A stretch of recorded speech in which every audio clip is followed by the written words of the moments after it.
Tilings are subdividing the two-dimensional space in a very structured and orderly way. What I find really interesting about them is the fact that they visualize an underlying set of well-defined geometric rules. This is actually the backbone of generative design, so I decided to implement one of those in order to explore its secrets.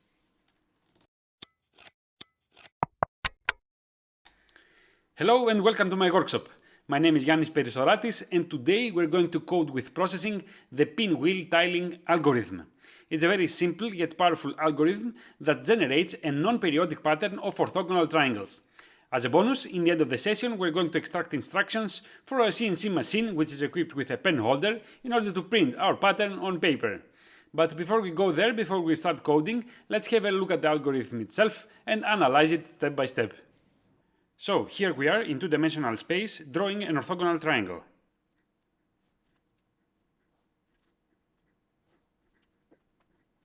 What is specific about this triangle is that the side AB is twice as long as the side CA. Now, this is not completely mandatory, but if you want to follow the canonical version of the algorithm that generates a pattern of similar triangles, then this is the only way. But we're going to develop our code in a way that it can support different ratios as well, so we can experiment with different configurations. The first step of our subdivision is drawing a perpendicular line to BC starting from vertex A.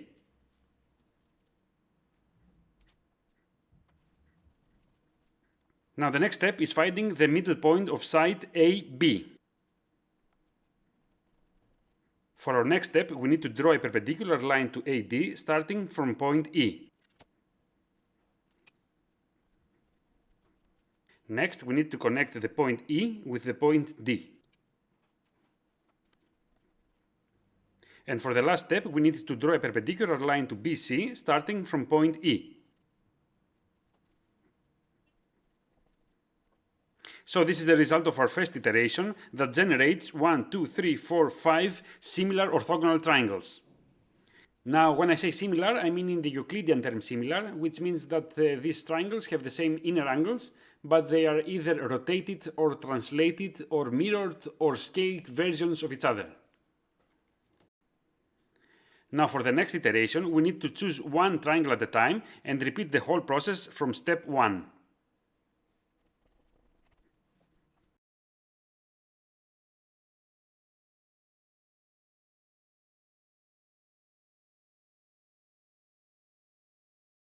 Now we can continue doing this a third, a fourth, or a fifth time, and actually we're going to do this with code. But in order to be able to do this, we first need to solve this mathematically, and we're going to do it with vectors. So here we are on two-dimensional space again, but this time we have a coordinate system, with the x-axis going to the right and the y-axis going down. I know it's a little bit unconventional for the y-axis to go down, but this is how processing lays out its coordinate system, so we're going with this convention. So first thing we do is draw the vertices of the base triangle as points in space.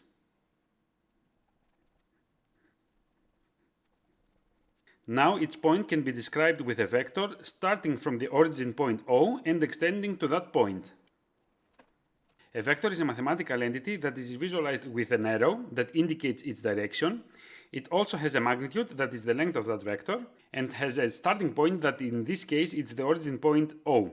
In processing, there is an object that implements this mathematical entity and it is called p-vector. But before we implement a vector in processing, let's first clarify that each vector has two components, the x component and the y component.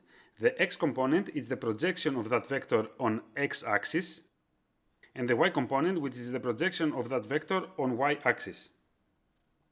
Now, if we want to implement this in processing, then we need to use this expression. So this expression is creating an instance A of the p-vector class by using the constructor of that class that takes as arguments the x and y components of that vector. Following the same logic, we can create the vectors for B and C.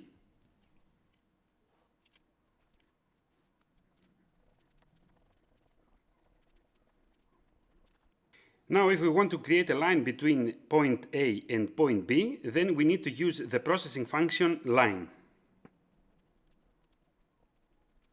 This function takes as arguments the x and y coordinates of the first point and the x and y coordinates of the second point. In this case, it's the components of the a vector and the b vector. In order to access the components of a vector, we need to use the dot operator followed by the letter x or y. So this expression creates a line between a and b. Following the same logic, we can create the lines for the rest of the base triangle.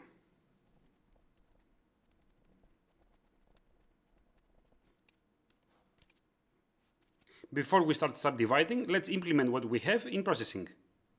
So I fired up the processing IDE, landing on an empty sketch.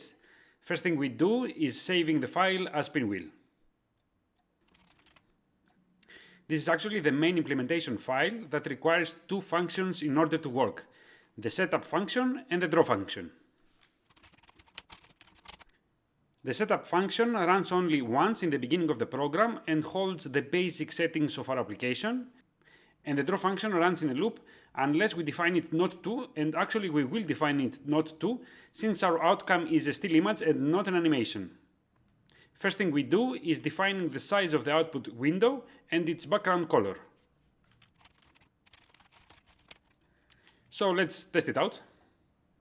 And there you go, we have an output window that is 980 pixels wide and 630 pixels high, with gray value of 50 out of 255.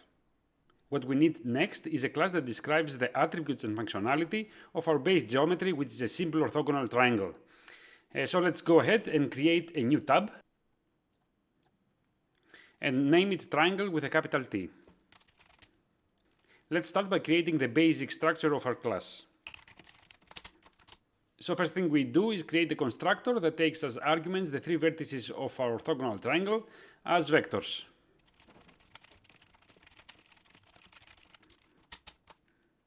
Next, we need to create some attributes for this class that will store these vertices.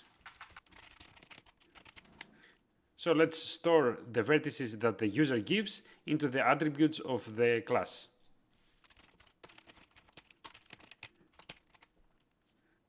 At this point, it's important to note that a lot of the decisions I make are related to the final outcome we want to achieve, which is instructions for our CNC machine. So it's a good practice to have the starting and ending points of our lines in separate arrays, because this will make our lives much easier later on. So let's go ahead and utilize that with two array lists for our starting and ending points.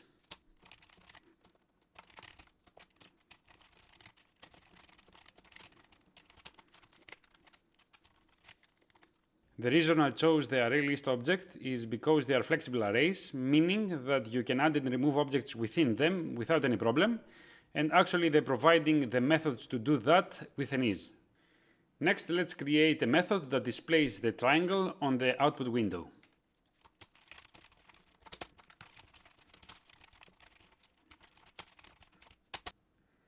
At this point, we need to provide a loop that goes through all the starting and ending points and create lines between them.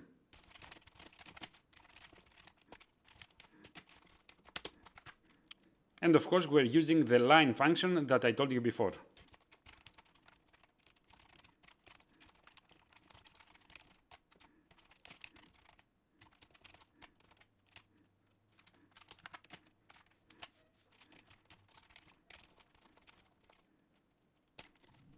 So let's go back to the implementation file and create our first base triangle.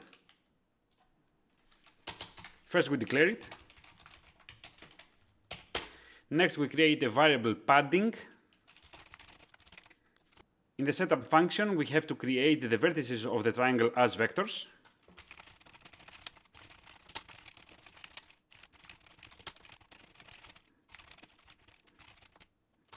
And now we can create an instance of the triangle class by passing the A, B, C vectors.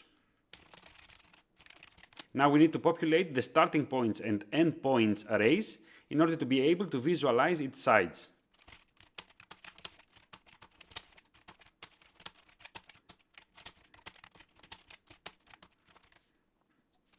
With this we have the side AB, BC and CA. Now let's ask processing to run the draw function just once with a no loop function. And let's display the triangle. So let's test it out. And there you go. We have an orthogonal triangle with sides AB, BC, and CA. Great. Before we start subdividing, we need to note that we can describe the sides of the triangle as vectors as well through the vector operation of subtraction. So for example, the vector of the side AB can be calculated by subtracting vector A from vector B. There is a static method of the p-vector class that can do that, and it is called sub. So if we need to implement this in processing, we need to use this expression.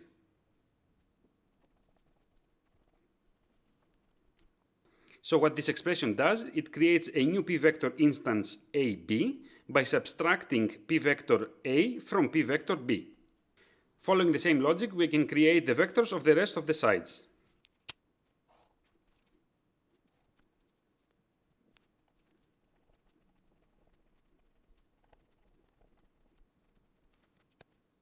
So let's implement this in processing.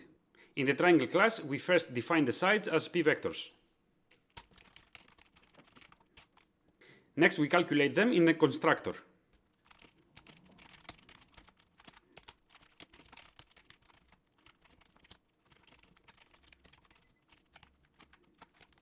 And that's it. Now we are ready to make the subdivisions. In order to make our first intersection, we need to follow these steps. First, we rotate vector BC 90 degrees, like that. Then we place this vector on vertex A, like that. Let me draw that for you. Let's call this vector vertical to BC. Next, we need to find the intersection point between vector BC and the new vector vertical to BC, which is this point over there. To do so, we need the parametric equations of these two vectors. So the parametric equation of BC is this one, and the parametric equation of vertical to BC is this one.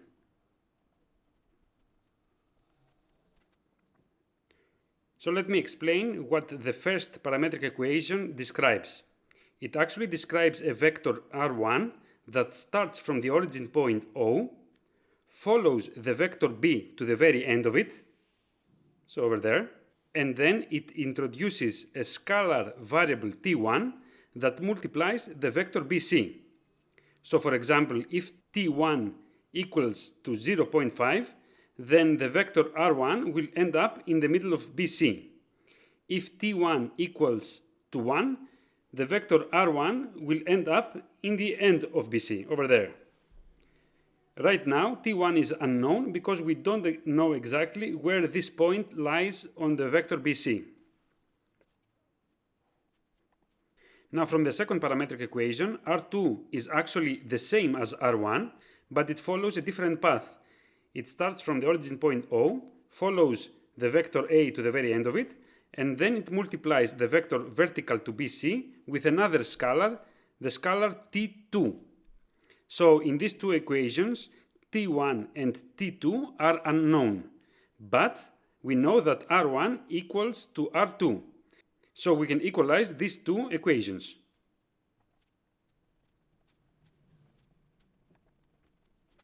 So if we move A to this side and T1 times BC to the other side, we have this one.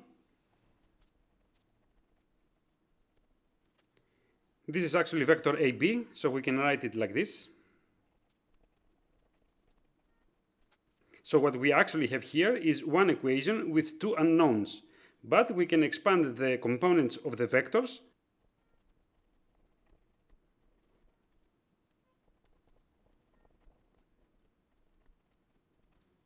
So there you have it, two equations with two unknowns. So now we can solve it.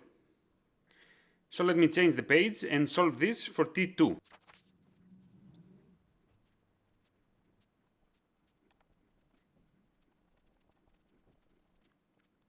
Let's equalize these two equations.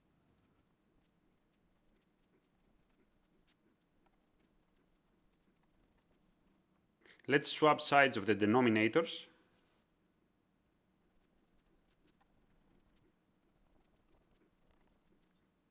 Let's expand the parentheses.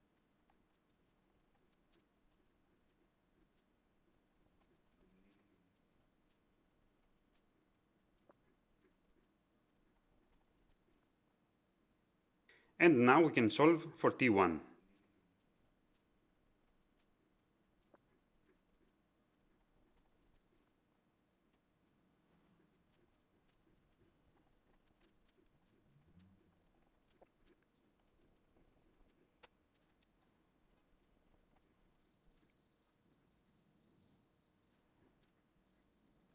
Now let's compress that expression a little bit by introducing two operations. First, there is an operation in vector math that is called the dot product. So, if we have two vectors, u and v, then their dot product is the following.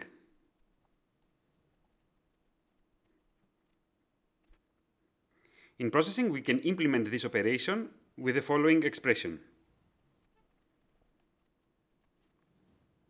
Now, if we have a vector BC, and we want to calculate its perpendicular vector, then the x component of that vector is BC dot y, and the y component of that vector is minus BC dot x. In processing, we can implement this with the following expression.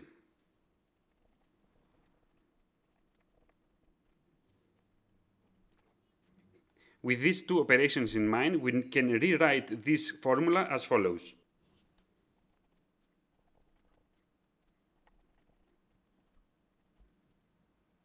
So we have solved T1, and now we can go back to processing and implement all of these in order to create our first subdivision. So here we are in our triangle class, and let's create another method that will take care of all the subdivisions. So first we need to calculate the vertical to BC vector. Next we need to calculate T1.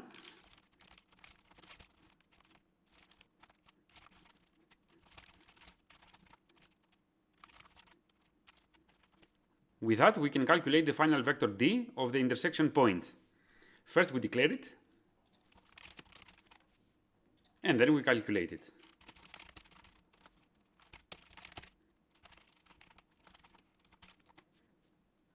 So let me explain on paper a little bit what this expression does. So it calculates the vector D, that before we call it R1, by adding vector B with the multiplication of the vector BC with T1 that goes over there. So now we can add A and D to the starting and end points. Now let's go back to the implementation file and add the subdivide method. And let's test it out. Wonderful. There you have it, the perpendicular line to BC. Let's continue. Next we need to find the middle point of side AB that we call E. This is actually this vector. And the parametric equation of this vector is this. We have all this information, so we can implement this in processing. So here we are in the triangle class, and first we need to declare the new vector E. And now we can calculate it. And this is it. Let's continue with the next subdivision. For our next subdivision, we need to find a line perpendicular to AD starting from point E. To do so, we're going to take the vector AD, rotate it 90 degrees clockwise, like so, and then place it on point E. After that, we have to find the intersection point between this new vector and the vector AD. So, first thing we need is the vector AD. Next, we need the vertical to AD vector. And we need to place it on point E. Let me draw that for you, a little bit out of scale, but you get the point. And what we are looking for is this point of intersection F. To do so, we need again the parametric equations of vector AD and vertical to AD.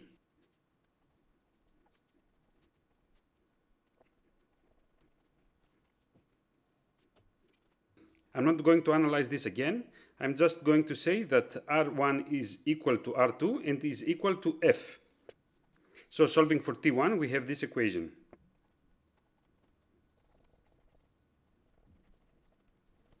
So let's implement this in processing.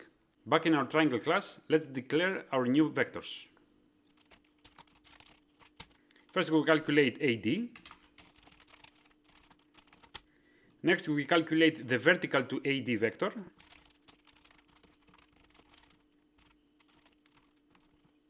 We can calculate the EA vector, the scalar T1,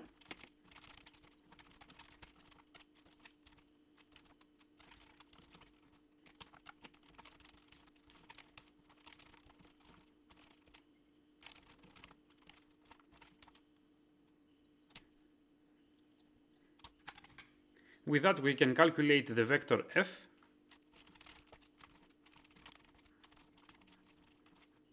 and finally we can add E and F vectors to their starting and end points arrays. Let's test it out. And there you go, the second subdivision. Great. Let's continue. Back in the triangle class, we can add E and D vectors to the starting and end points arrays. And test it out. Great, we're getting there. We only need this final line, perpendicular to BC. For our last subdivision, we need to find a line perpendicular to BC, starting from point E.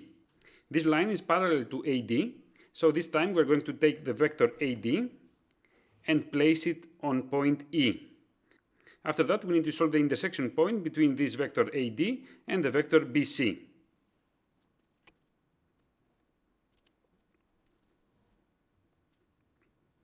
So actually we need to find this vector G. To do so, we need again the parametric equations of vector BC and vector AD.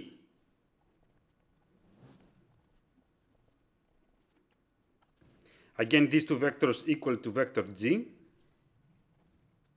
And solving for T1, we get the following equation. So we have everything we need. Let's implement this in processing. In the triangle class, let's declare the vector G. And then in the subdivide method, let's calculate it. First we need the vector EB.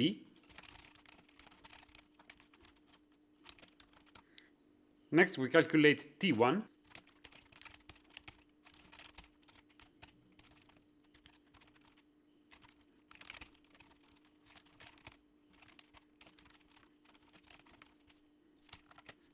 And now we can calculate vector G.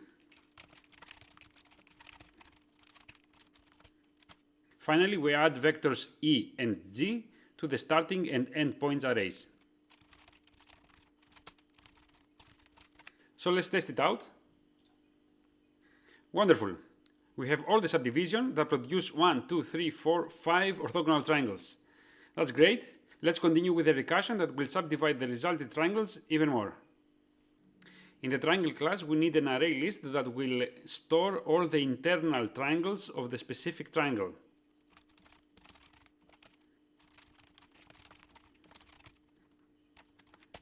Next, in the subdivide method, we need to create these instances and populate the array. So first we need the triangle DAC, the triangle FEA, the triangle FED, the triangle GDE, and the triangle GBE. Let's test if everything works. It still works, so it's good. Before we start coding, let me explain how the recursion algorithm works. So, we need to create two array lists, the temp array list and the all the triangles array list. In the all the triangles array list, we add the triangle T, so the first triangle, the big triangle that we did. So right now, all the triangles array list has one object, the triangle T. Next, we need to decide how many iterations we're going to do. Let's say we are going to repeat this process 3 times. First, we shuffle through all the objects in the all the triangles array list. So right now, the all the triangles array list has just one object. So this process will repeat itself just once. So we choose actually the triangle T and we subdivide it. The result is 5 subtriangles. We place these subtriangles in the temp array list, and then we replace the objects of all the triangles array list with the objects of the temp array list. So now all the triangles array list has 5 objects. Next, we go to the next iteration. Now we shuffle through the objects of all the triangles array list, which are 5 triangles, and we subdivide them. So right now we have 25 triangles, and we add these triangles to the temp array list. After that, we replace the 5 objects of all the triangles array list with the 25 objects of the temp array list. And we repeat this process as many times as we want. I know it's a little bit confusing, but let's start coding and take it from there. So in the implementation file, let's declare all the triangles array list.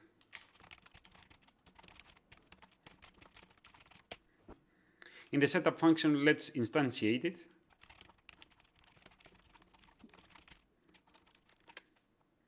And let's add the triangle T. In the draw function, we delete everything except the background, and we create a recursion.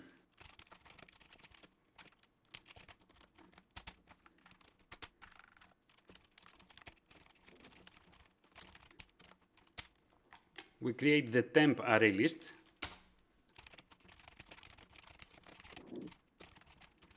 Then we shuffle through all the objects in all the triangles array list.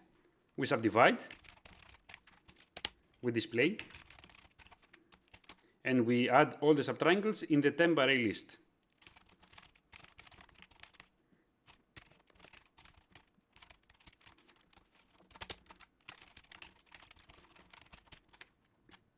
Finally, we need to replace the objects of all the triangles array list with the objects of the temp array list.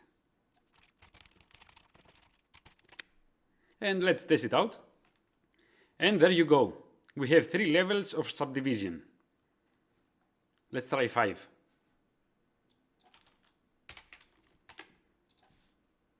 Boom!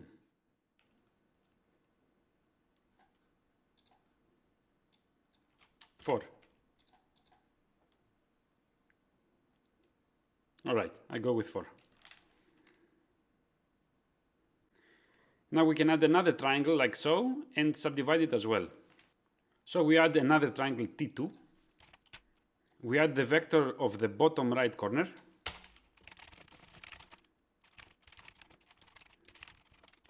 And we create an instance of it.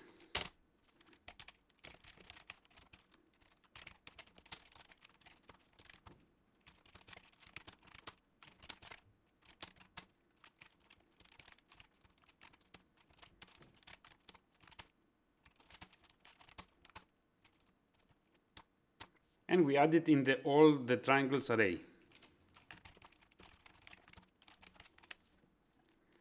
Let's test it out. And there you go, a mirrored version of our first pattern. So before we go to the GCode stuff, let's have some fun. So go back to the implementation file and go all the way to the top, and let's mess around with the numbers.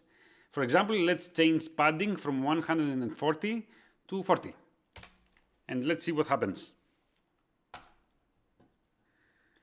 And there you go, you have another pattern that is similar to the one that we did before, but now the size of the triangles is different.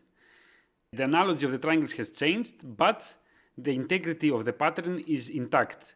And that's because we solved everything mathematically with vectors. We can even change the ratio of our initial triangle. So for example, let's go with a square. And there you go, you have something completely different, something like a fractal pattern. And you can go even more crazy than this. Let's try something like that.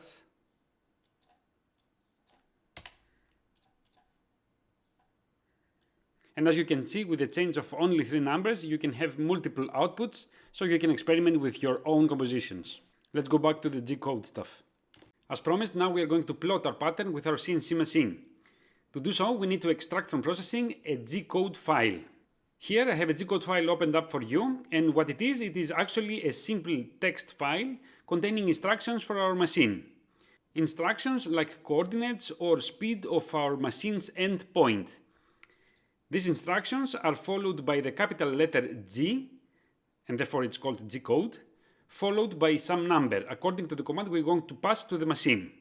We start off with the command G92, which defines an absolute coordinate system, followed by the coordinates 0, 0, 0, which is the origin of the coordinate system of the machine. After that, we use the command G0, which is go with full speed at Z6, which means lift up 6 millimeters. Then at full speed, go to these specific coordinates, which is actually the starting point of the line, drop down at Z0, and then we use the command G1, which expects the speed of the machine, which is 1350 millimeters per minute, and the destination point. After that, we asked to lift up again, go to the starting point of the next line, drop down, and go to the end of that line, and so on and so forth until the end of the pattern. And in the end, I asked the machine to lift up a little bit more, like 15 millimeters, and go to the specific point in order for me to be able to take out the paper. Now at the end point of the machine, I have attached this pen holder, and I designed it specifically to be attached to the router of the CNC machine. It includes a spring system for pressing the pen firmly to the paper in order to have clean lines. Maybe I will make another video of how I designed this in Fusion 360 and 3D printed it with my printer. Now back in processing, we need an object that outputs text. And there is a class to do that, which is called printWriter. So we declare an object printWriter, and we create also a global variable for the speed of the machine. In the setup function, we create an instance of the printWriter object.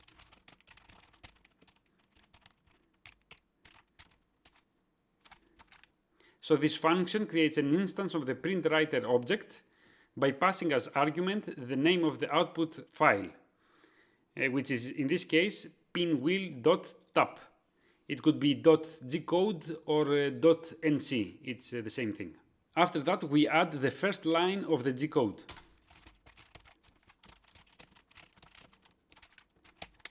Now let's go to the end of the code and create a function that goes through all the triangles and create GCode commands for all the lines within the triangle.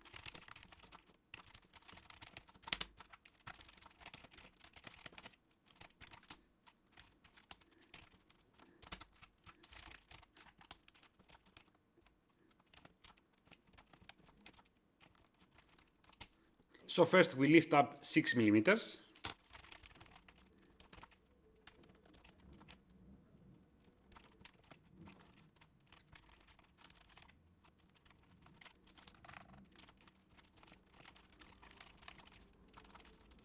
Then we ask the machine to go to the coordinates of the current starting point.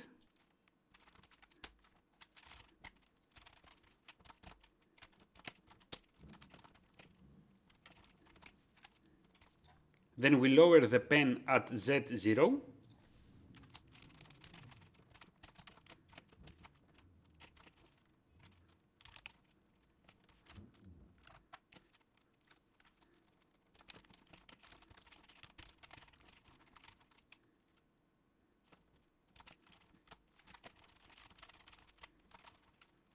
And finally, we ask the machine to go to the coordinates of the end point of the current line with a specific speed.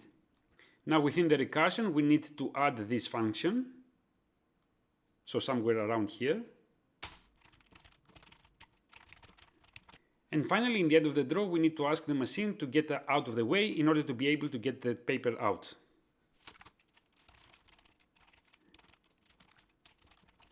So lift up 15 millimeters.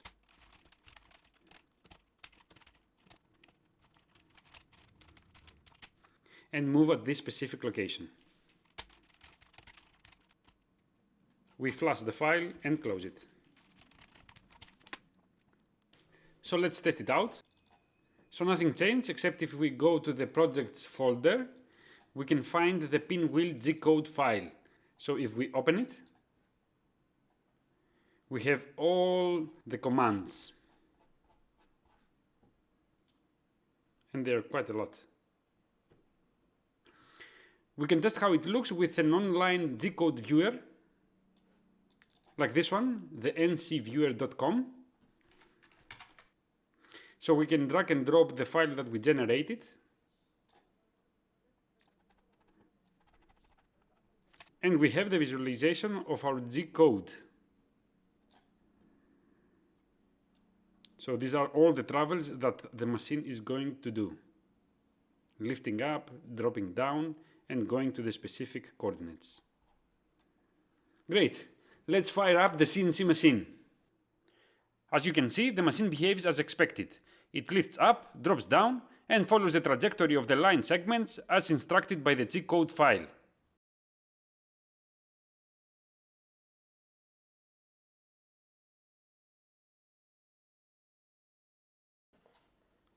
And here is our final print, with 5 iterations of subdivisions, printed with a 0.4mm pen.